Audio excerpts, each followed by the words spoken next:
Друзья, всем добрый день. Сегодня у нас в гостях замечательный человек, уникальный человек, я бы сказал, Алла Беркут. И сегодня мы будем говорить об астрологии, психологии, коучинге, потому что Алла у нас, сейчас буду перечислять все ее регалии, она биолог, трансформационный коуч, системный психолог и астролог с 30-летним, друзья, стажем работы, а также консультант лидерского состава сборной Российской Федерации по художественной гимнастике. Вот. Но я думаю, что все аплодируют. Добрый день, Алла. Спасибо. Добрый день, Василий. Добрый день всем нашим день или вечер, всем нашим слушателям и зрителям. И всего самого-самого хорошего. Да, и сегодня мы будем погружаться в тему астрологии, психологии, коучинга. Будем спрашивать у Аллы как эксперта интересные, я надеюсь, для вас, друзья мои, вопросы. Вот. Ну и, собственно, не будем надолго откладывать. Давайте в целом, Алла, расскажете, как, на ваш взгляд, сформирована ли вообще у нас система похода, да, сформирована ли вообще культура похода людей к коучу, к психотерапевту, к астрологу, потому что, ну, с моей точки зрения, то, что я наблюдал, не так люди охотно идут, какие-то есть мифы об этом, о которых мы поговорим, какие-то, может быть, страхи, непонятно, что ожидать. Вот, в общем, раскройте с этой стороны, какие люди к вам приходят? Вообще, ходят ли люди? Мгм. Да, люди, конечно, ходят, и те, кто посетил один раз, они понимают, насколько это важно, насколько интересно и как это полезно. Неважно, это визит как астрологу, к коучу или психологу. Когда человек видит и понимает те изменения, которые у него возникают, конечно, он приходит вновь и вновь. Ну, мы можем говорить о том, что смысл и задача посещения астролога, психолога или коуча, они немножко разные. И вот эти три направления, они дают разные возможности. Хотя в целом и первое, и второе, и третье, оно ведет клиента, который пришел, оно ведет к открытию какого-то большего потенциала.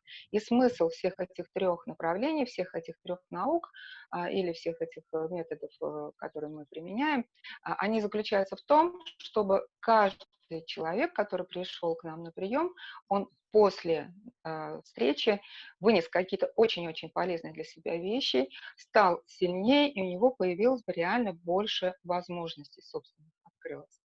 И в этом направлении визит к коучу, он может быть достаточно краткосрочный, и коучинг решает определенные, иногда Мгм. узконаправленные задачи.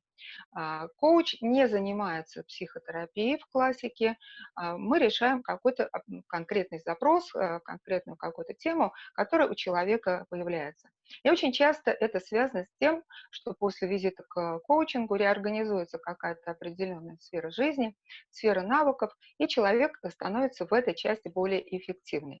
Но от того, что у человека появляются новые силы и новые видения себя, естественно, там могут возникнуть и следующие вопросы, потому что человек получает успех, человек получает достаточно быстрые результаты, и ему, как правило, хочется идти дальше с какой-то новой темой. То есть улучшилась ситуация в бизнесе, допустим, человек вдохновленный хочет идти дальше, чтобы получить больше социальный статус. Это что касается коучинга. Мгм. Что касается психологии, здесь, конечно, история более длинная. То есть визит к психологу, ну, вот бывает, ко мне иногда приходят клиенты, и они говорят, что, ну, вот я была или был у психолога один, там, 2 раза, ну, вот там или не помогло, или как-то, ну, помогло, но ненадолго. Конечно, это заявления, они такие немножечко удивительные и иногда бывают немножко смешные, потому что психология — это намного более длительный процесс, чем коучинг. И если человек хочет получить действительно стабильные изменения, работать надо минимум 3-4 месяца. Тогда мы говорим о том, что изменения произойдут, и они не откатятся обратно, что тоже, Мгм. собственно говоря, бывает. И вот что касается астрологии, здесь приходится дело иметь с СМИ определенными, потому что когда человек идет к астрологу, у него есть такое впечатление, что астрология это что ли только такая предсказательная вещь. В основном люди идут для того, чтобы получить какое-то такое знамение, чтобы астролог сообщил ему, что тебя ожидает то-то и то-то, и люди очень волнуются часто. На самом деле астрология, она не является ну, только предсказательным каким-то вот инструментом, она не несет только предсказательную функцию, да, скорее это совсем не так. В астрологии есть много направлений. Например, синастрическая астрология, она занимается партнерскими отношениями.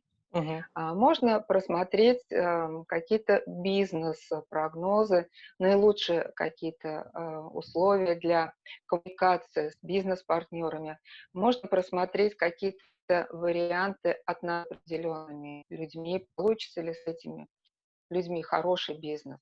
Потому что часто бывает, что один человек хорошо подходит как друг, а когда начинает прорабатывать тему бизнеса с этим другом, ничего не ладится. Поэтому, вот, например, астрология может в этом смысле подсказать. Астрология может подсказать лучшие этапы для улучшения здоровья и какие-то там вещи, которые здоровье могут напрягать и могут помочь вместе с лечащим врачом. Врачи, кстати, сейчас достаточно хорошо относятся к этой теме.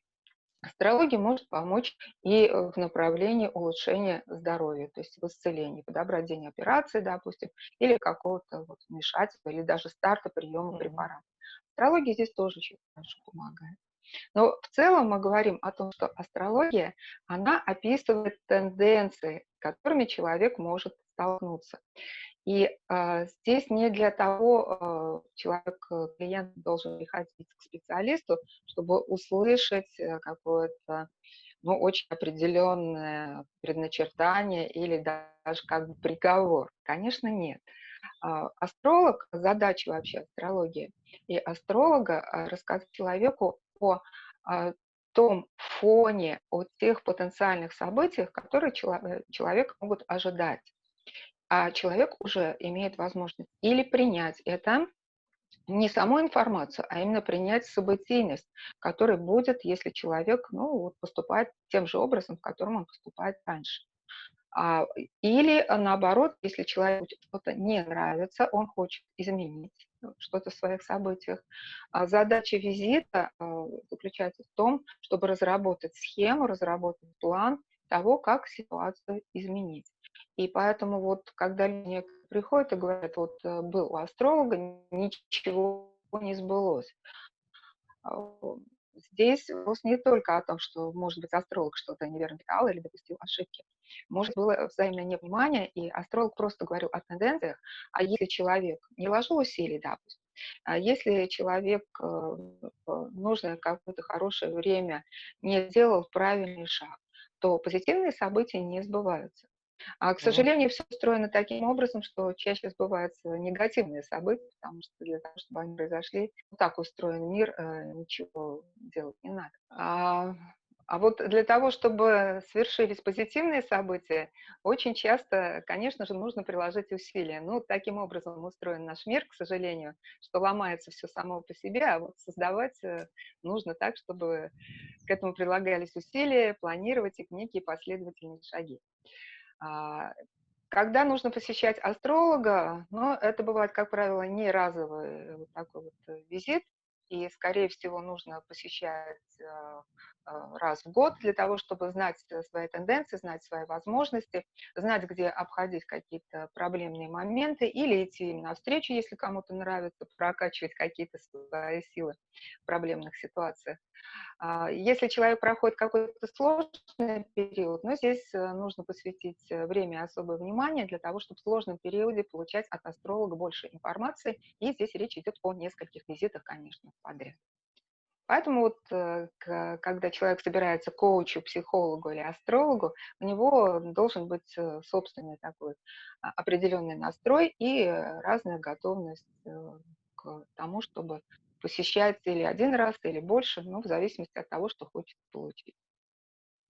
Мгм. М? Но в любом случае получается, что это не не тот вариант, не та ситуация, когда а, люди приходят и просто Мгм.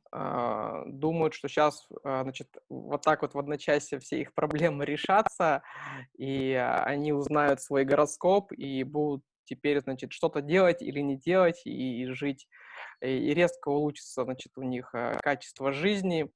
Но, в общем-то, как мы понимаем, что такого, да, не происходит, и даже можно сказать, что нужно прилагать даже, да, большие знания, большая ответственность, и теперь уже на основании этого нужно применять какие-то свои, а, в каких-то местах свои качества, да, чтобы этого избежать или наоборот что-то сделать.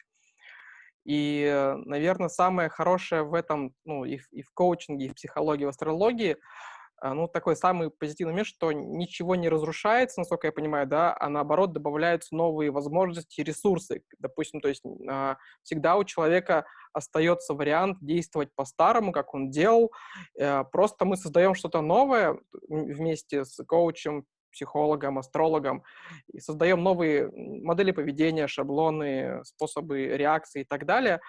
Но это что-то, нечто, то, что больше устраивает человека, да, то, что ему подходит, то, что именно его, вот, и задача, в принципе, астролога, психолога, да, это нащупать вместе с этим человеком. И самое главное, что это расширение человека, добавление чего-то нового, новых ресурсов, возможностей, а не там убирание каких-то старых проблем. Вот это, мне кажется, самое позитивное в этом история. И тогда, раз уж мы коснулись такой темы, как, соответственно, что нужно все равно что-то делать, чтобы что-то поменялось, у меня такой вот интересный вопрос, каверзный. Если человеку не рассказать о том, что у него ждет какая-то полоса в жизни, да, с точки зрения астролога, или какой-то наступает момент, или какие-то транзиты планет определенным образом устроены, что, ну, в общем, сейчас какая-то ситуация у человека негативная наблюдается. Вот понять, что на этот вопрос мы не можем ответить, но если ему об этом сказать и не сказать, каков вариант, что эта негативность сбудется, хотя вы сказали, что она сбудется автоматически, но как бы как это происходит, а, что будет с человеком? Мгм. Ну, есть очень много людей, которые ничего не знают про свои реальные прогнозы. Ну, может быть, они максимум прочитали что-то там вот из желтой прессы. Это, конечно, не имеет большого отношения к прогнозу. Это скорее такая развлекательная литература. Но очень многие люди, которые вот живут таким образом, и вообще астрология, она у нас в стране так очень тихо и подпольно появилась в конце 80-х годов, Мгм. и жили же как-то до этого люди. Но здесь ситуация какова? Есть люди с сильными благоприятными гороскопами, которые даже очень сложные ситуации проходят вполне легко. М. Есть люди, у которых нет такой вот мощной защиты, нет таких сильных аспектов астрологических, и они, конечно, многие-многие проблемные вот какие-то транзиты, они замечают и переживают их очень-очень болезненно. А, Конечно, если человек знает свои периоды, если он знает, из чего они проистекают, а причина может быть разная. Это или собственное состояние, когда человек вот попадает ну, в какое-то очень длительное, плохое, деструктивное настроение, и он просто начинает все сам ломать. Ему все не нравится, ему не нравится семья, ему не нравится бизнес, и он просто это может сломать, и тогда вот дело астролога подсказать правильный взгляд на вещи. Или действительно могут быть какие-то внешние сложные события, которые мешают человеку выстраивать жизнь так, как ему было бы хорошо. Вот в таком случае открыть человеку ресурсы, помочь, подсказать — это очень-очень здорово и правильно. Но в любом случае, как я уже говорила, и астрология, и психология, и коучинг, они ведут человека к пиковым возможностям, так, чтобы он мог проживать свою жизнь оптимально. И можно, конечно, жить как-нибудь, да? Можно полагаться на свою интуицию. У кого-то она мощная, у кого-то не очень. Но если ты знаешь, если ты ориентируешься в пространстве, в каких-то вот будущих тенденциях, это дает нам больше возможностей. И это больше возможностей и к благополучному земному существованию в плане материального, это и возможность развиваться и психологически, и духовно, конечно же. Но есть некоторые случаи, когда если человека не предупреждать о проблемных событиях, это может закончиться очень-очень серьезно. И большими-большими. Даже не проблемы, это может быть фатально для человека. Мгм. То есть, а нет тут такого фактора программирования человека, то есть, что если бы он не знал, то, наверное, бы он бы этого не сделал, теперь он знает, и теперь как бы вот он сам притягивает какие-то ситуации, проблемы и какие-то, в общем, такие вещи. Как с этим, как это объясняет астрология? Мгм. Несомненно, есть, но это уже не про астрологию, а это про способы восприятия. Может быть, это уже даже больше про психологию идет речь. Здесь, конечно, вопрос квалификации астролога, квалификации консультанта и взаимопонимания с клиентом, который к нему пришел. Поэтому я вот, например, очень не люблю делать прогнозы для людей, которых я не увижу и которым я лично не могу передать информацию, потому что я не знаю, как человек это воспримет. Когда есть личная консультация, я точно знаю, что меня услышали правильно, и человек сделал правильные выводы. А, Есть момент, конечно, программирования при недостаточно хорошем каком-то понимании между консультантом и между клиентом. И вот здесь я всегда, начинаю свои консультации с того, что я рассказываю, что астрология может дать человеку на самом деле, и что то, о чем мы сейчас будем говорить, приговором ни в коей мере не является. Ну вот, например, мы можем привести такую аналогию. Допустим, мы же смотрим почти каждый день прогноз погоды. Да, и мы можем увидеть, что, допустим, завтра будет дождь, завтра будет ветер, холодная погода. И мы можем это воспринять так: ой, дождь, ветер, холодная погода, я обязательно заболею. Да? Но в норме мы как бы так не делаем. Мы понимаем, что если дождь и холодная погода, мы или оденемся соответствующим образом, да, то есть мы адаптируемся к данной ситуации. Или если кто-то уж совсем боится, он на улицу не пойдет. Но в любом случае, любые прогнозы, они должны быть для человека способом адаптации к какой-либо ситуации. И еще раз, наверное, я напомню, я говорила когда-то, может быть, в других интервью, что прогноз– это вероятность. И мы знаем даже из достаточно таких конкретных краткосрочных прогнозов погоды, что они сбываются на 80%. Точно так же и астрологические прогнозы– это то, что имеет вероятность 80%. А дальше это свободная воля человека, дальше это возможность его изменений и его способы изменений своего будущего в том числе. Будущее можно менять. И мы можем говорить о том, что когда человек приходит, и мы смотрим его прогноз на ближайшие 5 лет, его что-то не устраивает, мы разрабатываем план на то, как это изменить, и человек приходит через год, и мы смотрим следующий его прогностический период, и выясняется, что там все стало гораздо лучше. Так что вот по поводу Мгм, мгм. программирования, наверное, я бы говорила здесь о том, что еще, может быть, и бывает программирование у хорошего специалиста, но оно бывает позитивное. Когда человек после визита начинает видеть свои возможности, начинает в них верить, и он смело идет и достигает того, что он даже, в общем, достичь и не планировал или боялся. Мгм. То есть это, в принципе, задача астролога потом еще и дать какие-то методы этому человеку, для которого построен прогноз, либо для корректирования, либо для того, чтобы для понимания, когда что нужно сделать или что нужно не сделать, чего остерегаться. То есть, как бы, да, это чтобы мы понимали, все и зрители, что это как бы нормальная ситуация и даже правильная, когда психолог не только делает прогноз, но также еще и дает инструменты для воплощения этого прогноза, да, либо для сглаживания каких-то ситуаций и так далее. Психолог не дает прогнозы, дает астролог прогнозы. Да, астролог может посоветовать, на что обращать внимание. Астролог Мгм. может посоветовать, в какие периоды предпринять какие-то определенные шаги, допустим, ну, пойти к руководителю, начать строить дом или что-то вот еще. Мгм. Мгм. Но раскрытие большего потенциала, уже более предметных каких-то вещей, это дело, конечно, психологии и дело коучинга.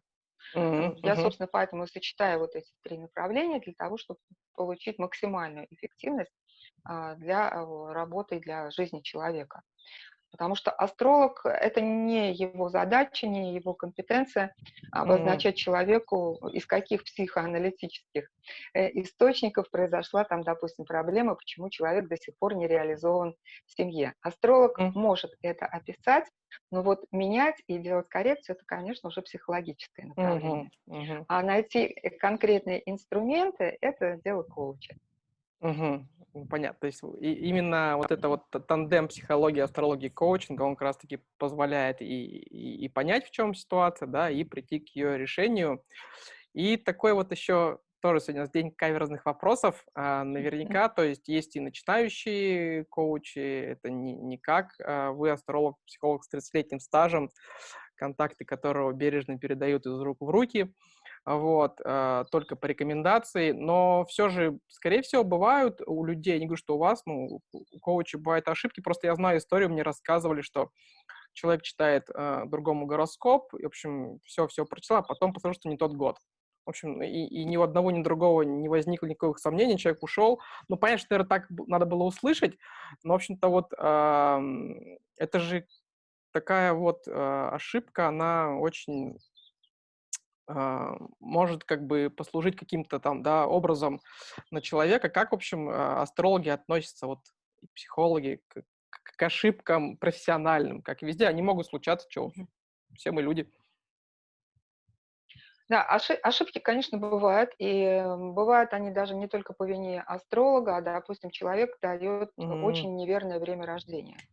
То есть, конечно, когда есть какой-то заданный понятный интервал, делается мгм, ректификация, и ошибка сводится к минимуму. Но иногда бывает так, что время совсем другое. А у меня даже бывали случаи, когда человек дату другую давал, год такого не случалось, но вот дату бывало, другую давал. Вот, здесь 2 вещи. Конечно же, когда ошибка обнаружена, ее надо исправить. Это мгм, естественно. То есть, специалисту, если по его вине не произошла эта ошибка, конечно, это надо признать, это надо обговорить с клиентом и за свой собственный счет эту ошибку, естественно, каким-то образом отработать и изменить то, что было сделано. Но, с другой стороны, вы совершенно правильно сказали, если какая-то дата вдруг выплывает по какой-то причине, это не случайная тема. И это следующий шаг, который нужно сделать и психологу, простите, и астрологу, и клиенту, это внимательно-внимательно посмотреть, а что же там лежит в этом году. Какой мгм, ресурс находится в этой дате. А ресурсом мы считаем, даже если там было проблемное событие, и проблемное событие, оно, как правило, блокирует энергию человека.